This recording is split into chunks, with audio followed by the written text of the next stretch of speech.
नमस्कार, खबर उत्तराखंड देख रहे हैं आप। मैं हूं आपके साथ विशाल गर्ग। खबरों की शुरुआत करेंगे विवादित ऑडियो क्लिप प्रकरण के बाद उर्मिला सनावर की कानूनी मुश्किलें कई गुना बढ़ गई हैं। ब्लैकमेलिंग के पुराने मामले में कोर्ट ने सख्त रुख अपनाते हुए उनके खिलाफ गैर जमानती वारंट भी जारी कर दिया है। वारंट जारी होते ही पुलिस हरकत में आ गई है।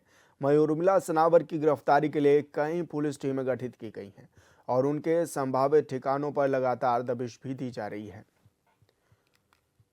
और इस बीच ऑडियो क्लिप मामले में देहरादून पुलिस भी हरिद्वार पहुंची।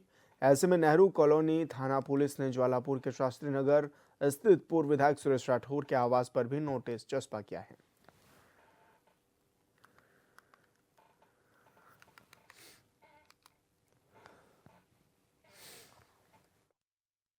आपको बता दें कि पूर्व विधायक सुरेश राठौर के आवास पर भी नोटिस चस्पा किया गया है। विवादित ऑडियो क्लिप प्रकरण का ये पूरा मामला है। ऐसे में सुरेश राठौर की बेटी की शिकायत पर भी ये बड़ी कार्रवाई देखने को मिली है और ब्लैकमेलिंग के मामले में अदालत के आदेश पर यह कार्रवाई भी की गई है।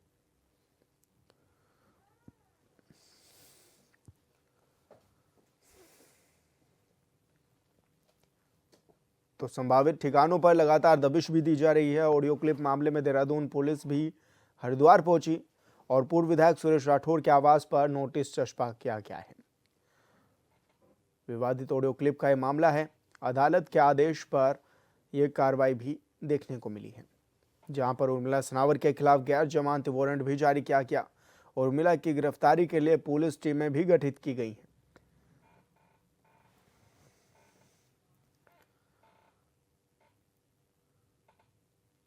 और संवाददाता परवेश राय हमारे साथ लाइव जुड़ गए हैं हरिद्वार से। परवेश, क्या कुछ जानकारी मिल रही है, किस तरह से पुलिस की दबिशें भी जारी हैं और क्या अभी तक पकड़ से बाहर ही हैं उर्मिला सनावर? जी विशाल, मैं आपको बता दूं कि जिस तरीके से उर्मिला सनावर और सुरेश राठौर का केस गहराता जा रहा है, जिस तरीके से पूरे प्रदेश में एक अगजनी का माहौल हो गया है, उसी के बाद जिस तरीके से लगातार देखा गया है कि उर्मिला राठौर और सुरेश राठौर दोनों के दोनों कहीं ना कहीं प्रदेश से गायब नजर आ रहे हैं।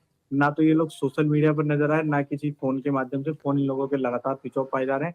इस तरीके से लगातार हरिद्वार पुलिस कहें या देहरादून पुलिस कहें या सहारनपुर की पुलिस कहें, लगातार कहीं ना कहीं इन लोगों के ठिकानों पर दबिशें दी जा रही है। जिसके तत्पश्चात देखा गया कि हरिद्वार के एसएसपी परमिंदर सिंह डोभाल ने इन लोगों के खिलाफ एक एसआईटी टीम का गठन किया। एसआईटी टीम के गठन होने के बाद एसआईटी की टीमें भी लगातार कहीं ना कहीं इन लोगों के ठिकानों पर लगातार दबिश दे रही है, लेकिन इन लोगों का पता नहीं चल रहा है कि ये लोग कहाँ छुपे हुए हैं, किस तरीके से। लेकिन बीते 3-4 दिन पहले जिस तरीके से देखा गया था कि उर्मिला राठौर वहां उस पे फेसबुक आईडी पे एक बार वीडियो ऑनलाइन आई थी, उसके बाद देखा गया था कि लगातार उन्होंने ये कहा था कि 420 के मामले में पुलिस मुझे मारना चाहती है। लेकिन उसके बाद जिस तरीके से देखा गया कि उनका फोन स्विच ऑफ हो गया। बीते दिन देहरादून पुलिस हरिद्वार पहुंची। हरिद्वार पुलिस के साथ पहुंच करके इनके सुरेश राठौर के ठिकानों पर नोटिस चस्पा किया, जिसपे साफ तौर से लिखा हुआ था कि जल्द से जल्द मौजूद हो और पुलिस की मदद करें। लेकिन अब जिस तरीके से देखा, बीते साल एक सुरेश राठौर की लड़की का वीडियो वायरल हो रहा था, जिसमें उनकी लड़की ने पे उर्मिला राठौर पर जिस तरीके से सीधा आरोप लगाते हुए बताया था कि इन्होंने ये एआई द्वारा वीडियो बना करके जिस तरीके से वायरल किया गया है। लेकिन अब उसी वीडियो मामले में 1 साल बाद कहीं ना कहीं ये देखा गया कि हरिद्वार पुलिस ने गैर जमानती वारंट जारी कर दिए। अब ये देखना होगा कि एसआईटी का टीम का गठन 3 दिन पहले हो चुका था, लेकिन उर्मिला राठौर ना नजर आई, ना सुरेश नजर आए। किस तरीके से ये लोग कहाँ छुपे बैठे हैं, या ऐसी क्या वजह है, ऐसी किस तरीके से ये लोग कहाँ गए, जब प्रदेश में एक अगजनी का माहौल लेकर के जिस तरीके से उर्मिला सनावर ने कहा था कि मैं लेकिन अंकिता प्रवेश, भंडारी अभी हाल हत्याकांड फिलहाल में में उस वो समय सुरक्षा की मांग कर रही थी उर्मिला सनावर और ये कह रही थी कि क्योंकि उन्होंने अंकिता के मामले पर भी कुछ ऑडियो जारी कराए थे, तो जिसके बाद उन्होंने कहा था कि सरकार उनको सुरक्षा दे। और ऐसे में तो अब उन्हीं के खिलाफ इस तरह के अगर वारंट जारी हो रहे हैं तो किस तरह का अब ये मामला तूल पकड़ता हुआ नजर आ रहा है परवेश? जी विशाल, जिस तरीके से लगातार देखा जा रहा है कि कहीं ना कहीं कांग्रेस मांग कर रही है कि बीजेपी अगर सही है तो इस पे सीबीआई की जांच क्यों नहीं हो पा रही है। लेकिन अब ये बात कहना गलत नहीं होगा कि कहीं ना किसी का हाथ ऐसा नजर आ रहा है। जिस तरीके से लगातार बीजेपी बचती नजर आ रही है। उर्मिला सनावर फेसबुक पर वायरल वीडियो आई, लगातार लाइव आई, उन्होंने कहा कि पुलिस मुझे मारना चाहती है। उसके बाद वो गायब हो गई। 3 4 से 4 दिन, आज चौथा दिन होने वाला है। लगातार अब ये भी समझ नहीं आ रहा है कि वो कहाँ गई। तो एक प्रदेश में एक अलग ही उबाल देखने को मिल रहा है, जिसका कोई ना तो पीछे की कोई तथ्य मिल रहा है, ना कोई वजह मिल रही है। कोई भी आ रहा है सोशल मीडिया पर अपना बयानबाजी करके चला जा रहा है। लेकिन पीछे के कोई तथ्य और वजह कोई सबूत नहीं पेश कर पा रहा है। जिस तरीके से उर्मिला सनावर आई, उन्होंने अंकिता हत्याकांड पे कहा कि मैं इस तरीके से वायरल वीडियो करा, और उसके बाद अब वो भी गायब हो गई। अब किस तरीके से कहाँ है, क्या मामला है, ये तो आने वाला वक्त ही बताएगा, जब वो ऑनलाइन आएंगी या किसी माध्यम से पुलिस के द्वारा पता चलेगा। लेकिन जो इस हम्म। तरीके से लगातार कृत्य करना और किसी की छवि को धूमिल करना, अगर आप लोगों के पास कोई इसी तरीके का कोई भी ऐसा वो सबूत नहीं है, तो किसी के खिलाफ इस तरीके की बयानबाजी करना, अगर सुरेश राठौर का वो ऑडियो वायरल हुए तो सुरेश राठौर कहाँ है, किस तरीके से है, अगर वो सही है तो वो भी पुलिस से क्यों छुपते नजर आ रहे हैं। जी। लगातार कहीं ना कहीं मामला तूल पकड़ता जा रहा है विशाल, और लगातार अब देखना होगा कि किस तरीके से प्रदेश में इस मामले को शांत किया जाएगा, या क्या ऐसी वजह रहेंगी, या क्या ऐसे सबूत होंगे जो सामने आएंगे। अब ये तो आने वाला वक्त ही बताएगा। जी बिल्कुल प्रवेश, बहुत शुक्रिया आपका तमाम जानकारी साझा करने के लिए। और बड़ी खबर का रुख करेंगे जन जन की सरकार जन जन के द्वार अभियान। अभियान से बदले उत्तराखंड की प्रशासनिक तस्वीर। तो 13 जिलों में एक दिन में 204 जनसेवा कैंप आयोजित किए गए। 1,35,194 से अधिक नागरिकों ने सहभागिता भी इस दौरान की। 17,747 शिकायतें दर्ज हुई। 12,000 से ज्यादा शिकायतों का त्वरित निस्तारण भी किया गया। 77,203 लोगों को जन कल्याणकारी योजनाओं का सीधा लाभ दिया गया। सीएम धामी के नेतृत्व में पारदर्शी और जन केंद्रित शासन की मिसाल भी दी गई है। तो बड़ी खबर आप तक पहुंचा रही है, जहां पर 200 से ज्यादा कैंप आयोजित किए गए और इसमें बताया जा रहा है कि 17,000 से ज्यादा लोगों ने अपनी शिकायतें भी दर्ज कराई, और इसमें से 12,000 से ज्यादा लोगों की शिकायतों का निस्तारण भी हुआ है।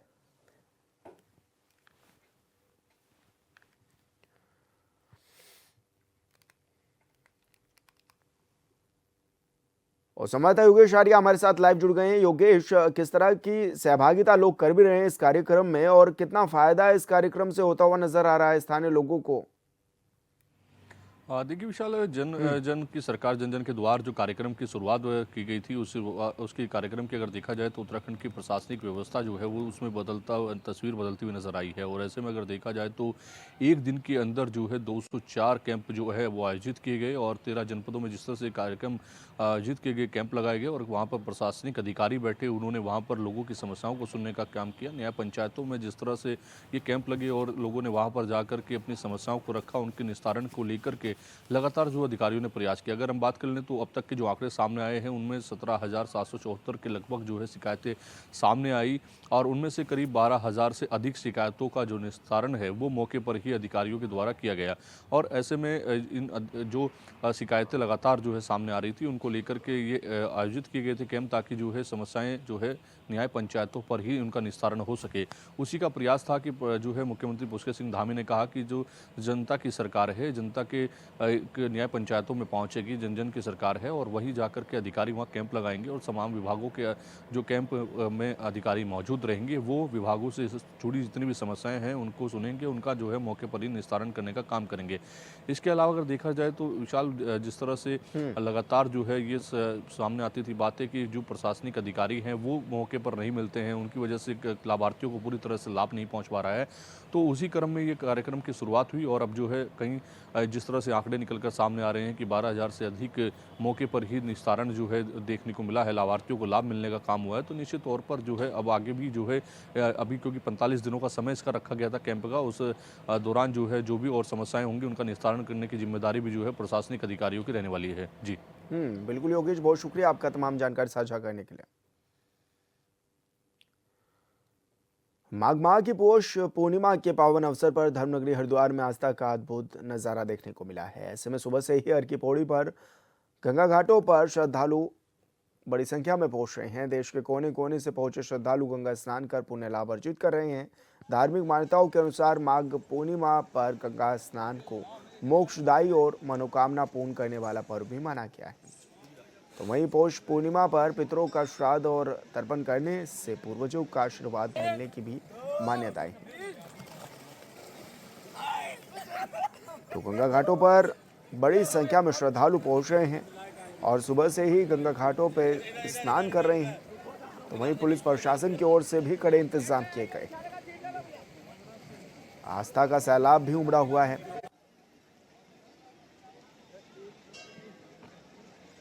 और संजय चौधरी हमारे साथ हरिद्वार से लाइव जुड़ गए हैं। संजय, किस तरह की तस्वीरें नजर आ रही हैं और इंतजाम पुलिस प्रशासन के द्वारा किस तरह से किए गए हैं? बड़ी संख्या में पहुंचे हैं यात्री।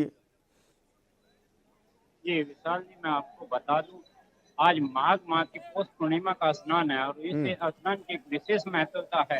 आज के दिन बोलते हैं कि देवी देवता भी आज धरती पर आकर स्नान करते हैं। हम्म। वैसे तो आज ये स्नान प्रयागराज में किया जाता है, वहां पर माघ मेले की शुरुआत भी की जाती है। इस दिन से संगम में स्नान करके लोग बाग एक आस्था की डुबकी लगाते हैं। हम्म। पर जो लोग से प्रयागराज नहीं पहुंच पाते, वो हरिद्वार में हर की पौड़ी पर आकर एक आस्था की डुबकी लगाते हैं। और आज सुबह तड़के से ही ठंड पर एक ये आस्था की डुबकी भारी दिखाई पड़ती है। यहाँ पर लाखों की संख्या में श्रद्धालु पहुंचे और सुबह से ही यहाँ पर एक आस्था की डुबकी लगाई जा रही है। इस स्नान को मोक्षदायी और मनोकामना पूर्ण स्नान भी बोला गया है। और इस स्नान करने से पितरों को भी, जो लोग इस दिन पितरों का दर्पण करते हैं, तो उनको भी एक अच्छा फल मिलता है। और सुबह से ही अगर मैं आपको तस्वीरों में दिखाना चाहूँ तो सुबह से ही हर की पौड़ी पर आप देख सकते हैं कि हम्म। कैसे आस्था का सैलाब उमड़ा हुआ पड़ा है। हर जगह श्रद्धालु यहाँ पर अपनी एक आस्था की डुबकी लगाए हुए हैं। हम्म। इधर भी देखिए, वहां पर श्रद्धालु ही श्रद्धालु आपको नजर आएंगे। और अगर बात करें पुलिस प्रशासन की, तो पुलिस प्रशासन द्वारा यहाँ पर सुरक्षा के कड़े इंतजाम किए गए हैं। कल रात से ही पुलिस प्रशासन ने अपनी व्यवस्था देख ली थी और हर घाट पर पुलिस अधिकारी मौजूद है और हर चौराहे पर पुलिसकर्मी मौजूद है। और जहाँ पर बात करें महिलाओं के जो घाट बने हुए हैं, वहां पर भी महिला पुलिसकर्मी मौजूद है। और यहाँ पर जो है, अगर देखा जाए तो जल पुलिस के कर्मचारी भी यहाँ पर मौजूद है। कोई ना कोई अगर कहीं कोई घटना हो जाए तो उससे निपटने के लिए पुलिस प्रशासन ने अपनी पूरी कमर कस रखी है। ठीक है संजय, बहुत शुक्रिया आपका तमाम जानकारी साझा करने के लिए। पचवादून क्षेत्र में अवैध कटान का खेल थमने का नाम नहीं ले रहा है। दरअसल हरे भरे बागानों पर रात के अंधेरे में आरी चलाकर फलदार पेड़ों को बेरहमी से काटा जा रहा है।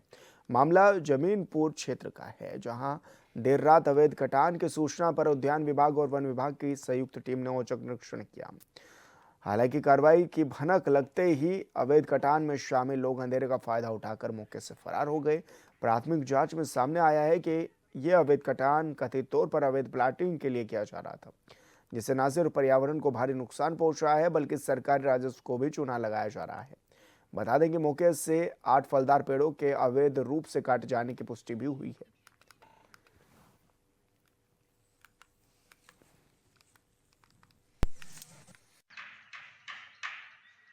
हम ये जमनीपुर ग्राम में कुछ आम के पेड़ों की सूचना हमको प्राप्त थी और सूचना पर हम लोगों ने पूरी घेराबंदी कर रखी थी। लेकिन बीच में जैसे हम उनको जो है एक पूरा प्रोग्राम बनाकर उनको मतलब उनको मौके पर पकड़ते, तो उस समय कोई मीडिया कर्मी वहाँ पे तुरंत पहुँच गए, तो उनको देखकर वो वहाँ से भाग गए। तो वहाँ पर जो है मैंने जाके देखा तो आम के पेड़ जो है पातन पाए गए। उद्यान विभाग को मैंने उनकी सूचना दे दी गई है और उसकी जो लकड़ी है उसके मालिक उद्यान विभाग को बोल दिया कि उनकी सुपुर्दगी में दे दें ताकि अवैध अभिवन ना हो। मेरा लक्ष्य ये था कि मैं इस पर एक बड़ी कार्रवाई करूं और मैं आगे भी करूंगा। और मैं जो तमाम आपके चैनल के माध्यम से जो इस तरह के जो है बगीचों के कटान में लगे हुए माफिया लोग हैं, इनको चेतावनी देना चाहता हूं कि पहले तो उद्यान विभाग कार्रवाई करेगा, वन विभाग है, नहीं तो मैं जो है जो सक्षम अधिकारी हैं हमारे ऊपर और जो जिला प्रशासन है उनसे मिलकर जो है इन पर सख्त। और संवाददाता इलम सिंह चौहान हमारे साथ फोन लाइन पर जुड़ गए हैं। इलम, क्या कुछ ये पूरा मामला था और किस तरह की कार्रवाई देखने को मिली है वन विभाग की ओर से भी और उद्यान विभाग की ओर से भी? जी विशाल जी, ये मामला परसों देर रात का है, जमनीपुर विकास नगर का है, जहाँ देर रात को कुछ लोग जो है बगीचे का कटान कर रहे थे, आम के बगीचे का। तो उसमें जैसे ही किसी मुखबिर के द्वारा सूचना दी गई तो वन विभाग की टीम पहले वहां पहुंची और कुछ पत्रकार भी थे, 1-2 लोग।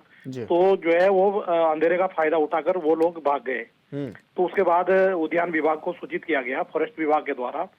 तो उद्यान विभाग के द्वारा उसमें आगे की कार्रवाई की जानी है, क्योंकि उसमें 8 पेड़ आम के फलदार है जो उद्यान विभाग के अंडर में आते हैं। तो ये अवैध प्लॉटिंग को लेकर ये यहाँ धड़ल्ले से यहाँ पेड़ कट रहे हैं विकास नगर पचवादून में, जो एक बहुत ऐसा मामला है कि इस पे कोई अभी तक ठोस कार्रवाई नहीं हो पा रही है प्रशासन के द्वारा, और ना ही ये जो उद्यान विभाग है और ना ही फॉरेस्ट विभाग के द्वारा। जी बिल्कुल इलम, बहुत शुक्रिया आपका तमाम जानकारी साझा करने के लिए। और यहाँ रुके छोटे से ब्रेक के लिए, जल्द होंगे हाजिर।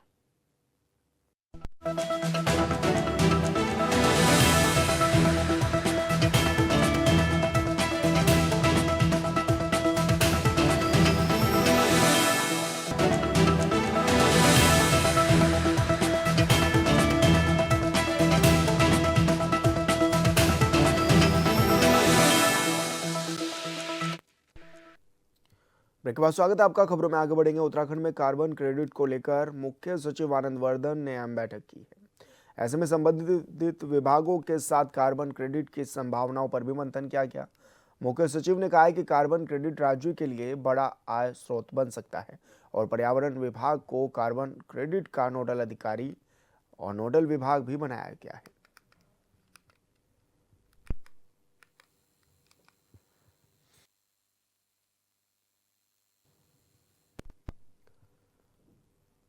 रुद्रपुर में जल शक्ति मंत्रालय की संगनाओं के सफल क्रियान्वयन के लिए बैठक और कार्यशाला का आयोजन किया गया है।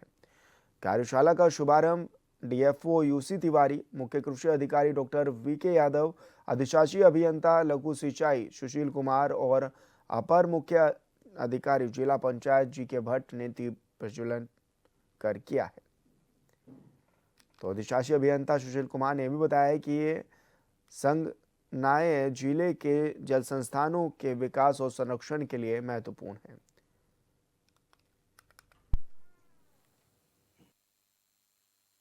देखिए, किसी भी मतलब इंसानों के लिए हम कहते हैं कि जल ही जीवन है, तो बिना जल के जीवन संभव नहीं है।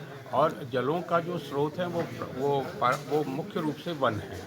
अगर हमारे वन क्षेत्र इंटैक्ट हैं तो हमारे पास हमारे जल स्रोत भी इंटैक्ट रहेंगे। तो ये भारत सरकार की एक योजना के तहत ये लोग पूरे राज्य में जो माइनर इरिगेशन डिपार्टमेंट है वो एज नोडल डिपार्टमेंट जो भी हमारे जल स्रोत हैं, चाहे मनुष्यों द्वारा बनाए गए हैं चाहे प्राकृतिक हैं, उनका डाटा का संग्रहण करके उसको एक नेशनल लेवल पर जो गवर्नमेंट ऑफ इंडिया की वेबसाइट है वहाँ पर उसको अपलोड करेंगे, जिससे कि हमारे पास एक सही और जिसे कहना चाहिए पूर्ण डाटा हमारे सारे जल स्रोतों का संधारित हो। इस बार पहली बार इसमें स्प्रिंग्स माने जिसको हम धारानौला भी बोलते हैं उनका भी डाटा कलेक्ट किया जा रहा है।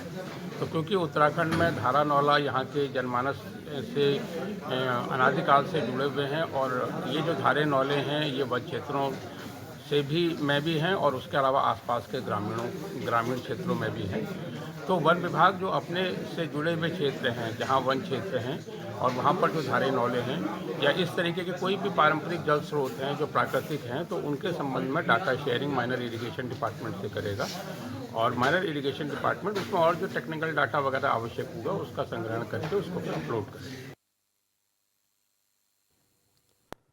द्वाराहाट खेल मैदान में युवा कल्याण और पीआरडी विभाग की ओर से आयोजित 3 दिवसीय खेल महाकुंभ के विधायक चैंपियनशिप ट्रॉफी का भी शुभारंभ हुआ है। ऐसे में विधायक मदन सिंह बिष्ट ने दीप प्रज्वलन कर चैंपियनशिप मसाल को लेकर खिलाड़ियों के साथ मैदान में दौड़ लगाई। वहीं 300 मीटर दौड़ में अंडर 19 बालक वर्ग में पीयूष राणा और बालिका वर्ग में ललिता नेगी ने पहला स्थान हासिल भी कर लिया है।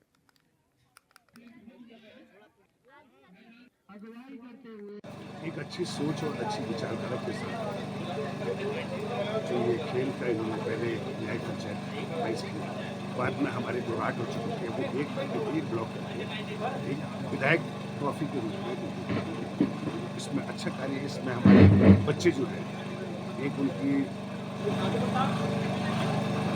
जो वो प्रतिभा करते हैं उनकी प्रतिभा का पता लगता है और मैं तो बहुत अच्छा कहता हूँ इस नेशनल्स के लिए स्टेट्स के लिए जाएँ। मैं तो अभी भाषण में भी आपके सामने कहा कि हमारी यदि सरकार आएगी तो हम अपने नेशनल प्लेयर से होकर हम सरकारी नौकरी की व्यवस्था भी करेंगे। ये हमारी कांग्रेस की सरकार है। तो भाजपा की अपनी लड़ाई है, अपने लोग हैं। भाजपा के बारे में मैं तो कांग्रेस वाला हूँ, मैं भाजपा के बारे में क्या बोलूँ, उनका मामला है, वो निपटे, इसमें हम। उत्तराखंड हाईकोर्ट में राज्य सरकार की ओर से दिव्यांगजनों के लिए बनाए गए गठित बोर्ड में आयुक्त की नियुक्ति को लेकर दायर जनहित याचिका पर सुनवाई हुई। मामले की सुनवाई के बाद कोर्ट की खंडपीठ ने अगली सुनवाई तक राज्य सरकार को स्थिति से अवगत कराने को कहा है। मामले की सुनवाई के लिए कोर्ट ने 1 सप्ताह बाद की तिथि भी नियत की है। याचिकाकर्ताओं का आरोप है कि सरकार ने बोर्ड की जिम्मेदारी ऐसे अधिकारी को सौंप दी है जिसे इस क्षेत्र का कोई अनुभव नहीं है, इसलिए बोर्ड की कमान अनुभवी और निष्पक्ष व्यक्ति को सौंपे जाए जो दिव्यांगजन के मामलों को सरकार के समक्ष रख सके। जो उत्तराखंड में पर्सन्स विद डिसेबिलिटीज यानी कि दिव्यांगजनों के लिए आयुक्त का कार्यालय स्थापित किया गया है, तो उसमें एक्ट में व्यवस्था है कि दिव्यांगजन आयुक्त उस व्यक्ति को बनाया जाए जिसको उनके पुनर्वास की जानकारी हो और दिव्यांगों के मसलों का वो जानकार हो। और साथ ही एक निष्पक्ष कार्यालय होना चाहिए जिसमें एक्ट में जो वेलफेयर मेजर हैं उनको वो देख सके और उनके मुद्दों को अधिकारियों के सामने पुट अप कर सके उसका कार्यालय। परंतु राज्य में इंडिपेंडेंट कमिश्नर ऑफ डिसेबिलिटीज़ नहीं बनाए गए हैं। एक एडिशनल सेक्रेटरी हैं, उन्हीं को एडिशनल चार्ज दिया हुआ है इस पद का लंबे समय से, जिस कारण दिव्यांगों के मसलों की निष्पक्ष सुनवाई, मॉनिटरिंग आदि नहीं हो पा रही है। तो इसलिए कोर्ट से ये प्रे किया गया था कि सुप्रीम कोर्ट के जजमेंट के मुताबिक और एक्ट में दी गई व्यवस्था के मुताबिक निष्पक्ष व्यक्ति को जो कि दिव्यांगों के मामलों का जानकार हो, एक्ट के मुताबिक जो रिक्वायरमेंट है, उसको दिव्यांगजन आयुक्त बनाया जाए स्टेट का। और खबर उत्तराखंड में मेरे साथ इतना ही। आप देखते रहिए HNN 24/7। नमस्कार।